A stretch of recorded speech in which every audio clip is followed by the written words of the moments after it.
When engineers write code, they typically do so with the help of special programs called Integrated Development Environments, or more briefly, IDEs. These are programs that make it easier to write and to read and to test and to deploy software out into the world.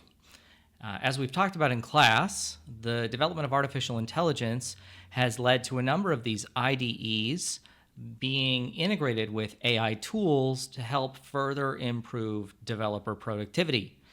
There are a couple of different tools that we've talked about in class. We talked about Cursor, we've talked about Visual Studio Code with extensions, and ultimately the IDE that you use for this class is going to come down to a matter of personal preference. However, we're going to, in this video, focus on what it takes to install and set up Visual Studio Code, or VS Code, for the use of AI-assisted programming in a Windows environment. So the first step to doing that is to go to the search engine of your choice and search for VS Code. The first result that should pop up is code.visualstudio.com, which is where you want to go.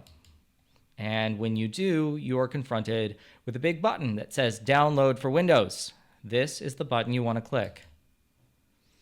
You'll get a thanks for downloading VS Code, and you'll be prompted to save a file. It's pretty small, so it should download quickly on a reasonable connection, and when it does, you want to run that file. This is going to kick off an installer, so you first have to accept the agreement, and then you can accept the defaults for the remainder of the Windows. And once you do that, you click install, and this process should be relatively quick. Takes about a half a gigabyte on your disk, not too bad.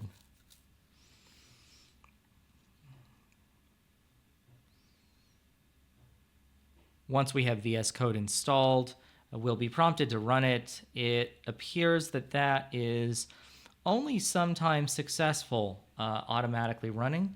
And so once we get to this point and it's done extracting files, we can just uncheck that and click finish.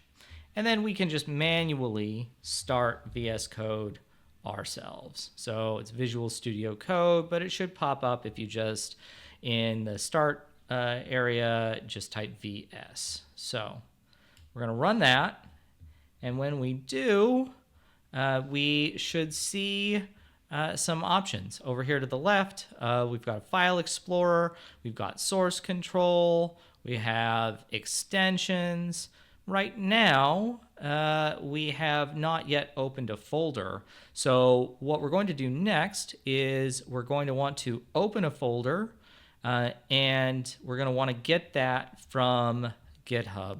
So if we go over to Source Control, we can click this, and we can see that we have yet another step that we need to do, which is we need to download Git for Windows. So that's going to be the subject of our next video.